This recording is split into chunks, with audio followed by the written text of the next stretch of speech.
Alors nous allons aborder effectivement le thème de la marketplace à notre tour. On va l'aborder sous un angle plus expérience client et nous en tant que professionnels de l'expérience client, que ce soit Jean-Marc ou moi, comment en créer en fait un levier différenciant pour votre marque et pour votre marketplace. En fait, aujourd'hui, quand on regarde la marketplace et l'émergence des marketplaces, on se dit qu'effectivement, pour les retailers et pour les e-commerçants, c'est toucher un peu le Saint Graal, dans le sens où on va pouvoir toucher un assortiment produit illimité et abaisser des barrières sur le marché. C'est-à-dire que la transformation digitale et, comme on le disait tout à l'heure, la transformation des chaînes logistiques et des outils logistiques permettent finalement de transformer le marché. Là où certains acteurs étaient très spécialisés sur des segments de produits, bien les marketplaces effacent ces frontières. Et les marketplaces non seulement effacent les frontières entre les prix, les produits, mais aussi sur les prix en créant davantage de transparence. Si bien que nous, en tant qu'expérience professionnelle de l'expérience client, ce qu'on voit, c'est que le mix produit, placement, prix, promotion qui était traditionnellement utilisé par le marketing pour créer de la différence sur une marque, eh bien ce n'est plus suffisant. Et nous, on s'embarque avec nos clients pour finalement créer de l'émotion, de l'expérience, puisque cette expérience va devenir quelque part un différenciant, un levier de marque. Ce qu'on voit, c'est qu'aux États-Unis, les études montrent que d'ici à 2020, l'expérience client sera finalement un élément plus différenciant que le prix lui-même. Et au-delà de la qualité, eh bien, on va aller chercher des éléments d'expérience, de sensation, d'émotion, d'engagement et de partage dans une communauté. Voilà, donc c'est dans ce profil-là qu'on accompagne aujourd'hui nos clients, comme La Redoute.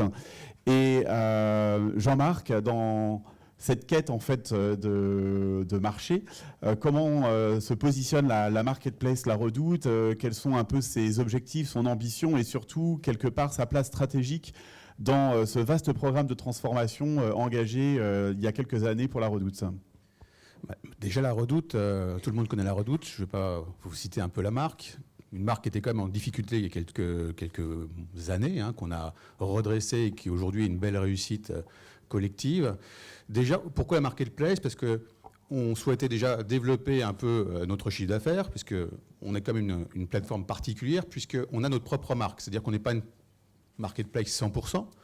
On a déjà aujourd'hui 70% de nos ventes qui sont encore des produits purement Redoute, qui sont faits par nos créateurs et qui sont vendus sur nos sites. Donc le marketplace, pour nous, c'était avant tout effectivement avoir un panel de produits supérieurs, mais toujours là aussi dans on va dire, un environnement qui soit toujours mode et maison et qui soit cohérent par rapport à nos clients. On ne voulait pas non plus faire une marketplace trop large où le client se perdrait. Donc chiffre d'affaires, aussi il y a on en a parlé tout à l'heure, un gros business lié au trafic. Plus on arrive effectivement à avoir une référence importante, plus effectivement les clients restent sur le site et consomment et transforment. Donc on avait effectivement des enjeux de cohérence et d'apporter aussi une image un peu plus jeune, plus dynamique par rapport à la marketplace, à La Redoute. Et quand vous avez lancé la marketplace, ou même encore aujourd'hui, est-ce que vous pensez que les clients comprennent ce qu'est qu'une marketplace? Alors ça, c'est quand même un grand enjeu quand vous lancez une marketplace, c'est que vous apercevez quand même qu'il y a une grande partie des clients qui ne savent pas ce que c'est.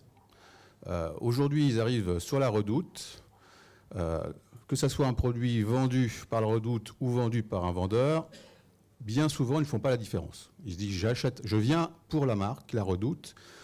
Si j'ai un problème, de toute façon, j'irai voir La Redoute, je n'irai pas voir le vendeur. Donc c'est aussi une culture, une pédagogie assez forte à faire auprès de vos clients, qui pour eux, encore une fois, cherchent la facilité et ne comprennent pas pourquoi. Et là aussi, il y a un gros travail que les vendeurs à faire, c'est de se dire pourquoi sur ce vendeur-là, moi j'ai une livraison gratuite, pourquoi La Redoute c'est gratuit, pourquoi un tel c'est payant, pourquoi le retour.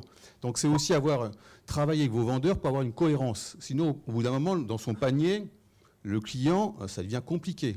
Il suffit qu'il achète sur plusieurs vendeurs différents et il a plusieurs conditions générales de vente et ça devient un peu compliqué. Donc il faut vraiment travailler, et ça c'est important avec les vendeurs en amont, pour cibler effectivement une cohérence dans les parcours clients, pour avoir un parcours unique, mais aussi pour avoir une cohérence dans les conditions générales de vente pour que le client ne soit pas perdu. Et donc, en fait, quand on regarde aujourd'hui les enjeux d'expérience client, c'est que on voit qu'il faut avoir effectivement ce que tu disais, une expérience fluide, une expérience quelque part sans irritant. Aujourd'hui, tu es en charge de l'expérience client à la Redoute. Et bien souvent, les métiers de la relation client et de l'expérience client sont un peu en bout de chaîne, c'est-à-dire que globalement, on gère finalement les conséquences et les impacts de décisions prises en amont. On voit des gros challenges sur les marketplaces, en particulier sur la cohérence du contenu sur le site. C'est-à-dire que globalement, quand on crée son propre contenu et que des vendeurs viennent créer du contenu sur le site, eh bien, on peut créer quelque part un niveau d'interrogation chez les clients. Comment tous ces points sont pris en compte aujourd'hui à la Redoute pour s'assurer que finalement, que ce soit du contenu et des produits Redoute ou des contenus et des produits vendeurs, eh bien finalement, le contact client reste fluide et l'expérience client reste quelque part sans faille. Bah c'est tout l'enjeu, hein. C'est quand même des secteurs qui sont extrêmement compliqués parce qu'il y a de nombreuses références. Aujourd'hui, on a quand même pas mal de traitements qui restent manuels. Quand je rentre une référence sur le site, c'est encore manuel pour certains cas de figure, donc il y a risque d'erreur.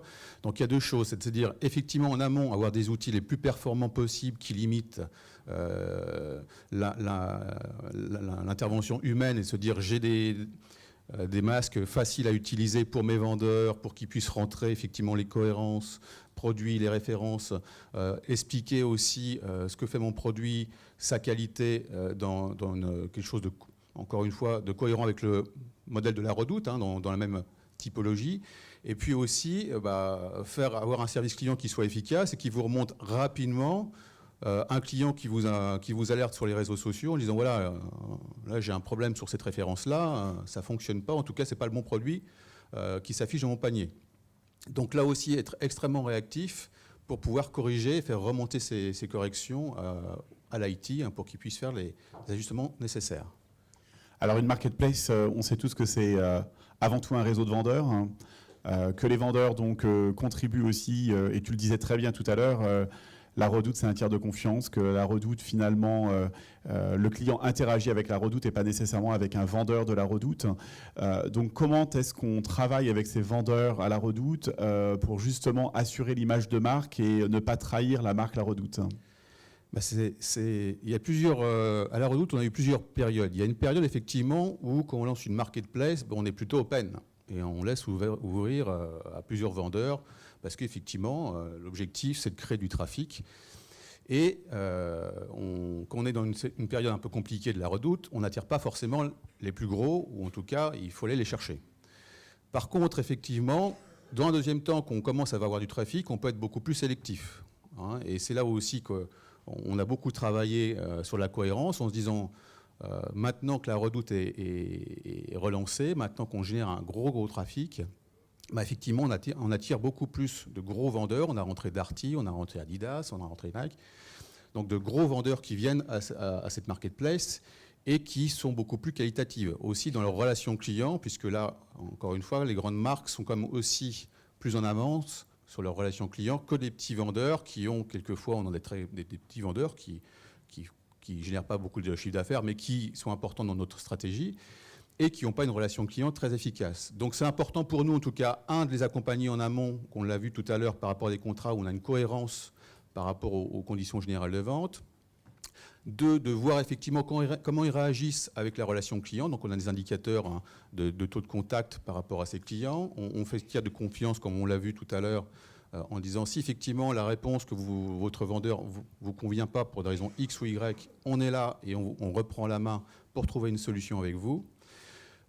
Et c'est effectivement sortir des vendeurs qui ne sont pas au niveau service client, puisque là encore, c'est votre marque qui est perçue par le client, ce n'est pas le vendeur. C'est-à-dire j'ai commandé à la Redoute, et si effectivement la Redoute ne me donne pas les bons vendeurs, les bons produits et la bonne qualité, je ne viens plus à la Redoute. Donc il y a un gros enjeu aussi de reconquête client et de fidélité, hein, où vous avez des vendeurs et vous avez quelque chose d'homogène et tout le monde est content, où effectivement vous avez des vendeurs qui ne font pas leur boulot et qui impactent l'image de votre marque. Donc ce n'est pas anodin.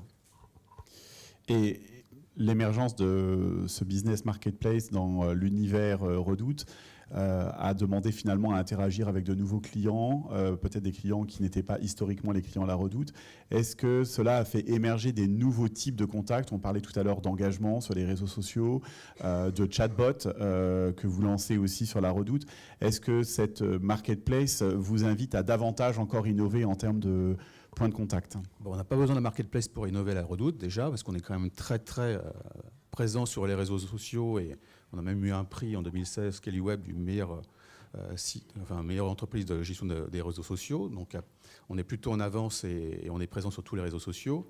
Après, effectivement, le client, on va dire, nous, notre stratégie, c'est plutôt de lui donner l'accès aux médias qu'il préfère. S'il veut faire du Facebook, il fait du Facebook. S'il veut nous appeler par téléphone, il peut le faire, par mail également. Donc on lui laisse le choix.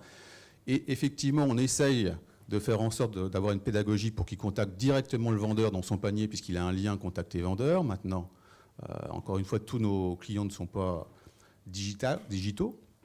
Et si effectivement il nous contacte, on essaye de le diriger effectivement vers ce lien. Et si le client, et ça arrive, nous dit, écoutez, moi j'ai acheté La Redoute, votre lien vendeur, c'est pas mon problème. Effectivement, là, il faut être souple et reprendre la main pour trouver une solution et faire en sorte que le client soit satisfait. Encore une fois, on est là pour fidéliser et ça doit être un parcours le plus simple possible pour nos clients.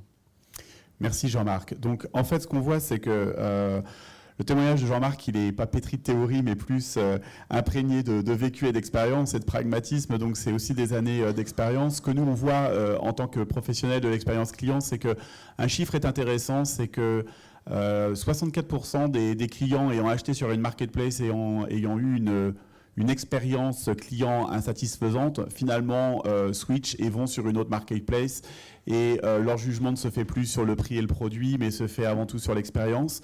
Et donc nous, ce qu'on vous incite à regarder, on va dire comme point de succès de votre marketplace, c'est comme le disait Jean-Marc, ne trahissez pas votre marque, vous avez une histoire à raconter en y rajoutant des produits, pensez à être crédible et donc à voir si ces produits ne vont pas venir quelque part divertir l'attention de votre client.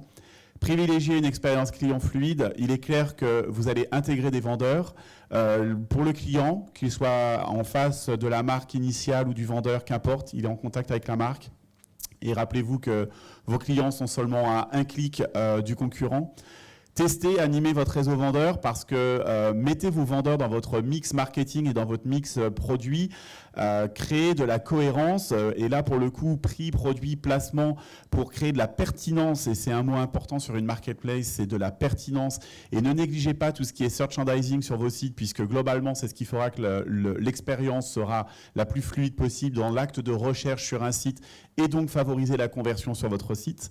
Expérimentez des nouvelles offres et des nouveaux produits, engagez vos clients et créez de la communauté sur les tests de nouveaux produits.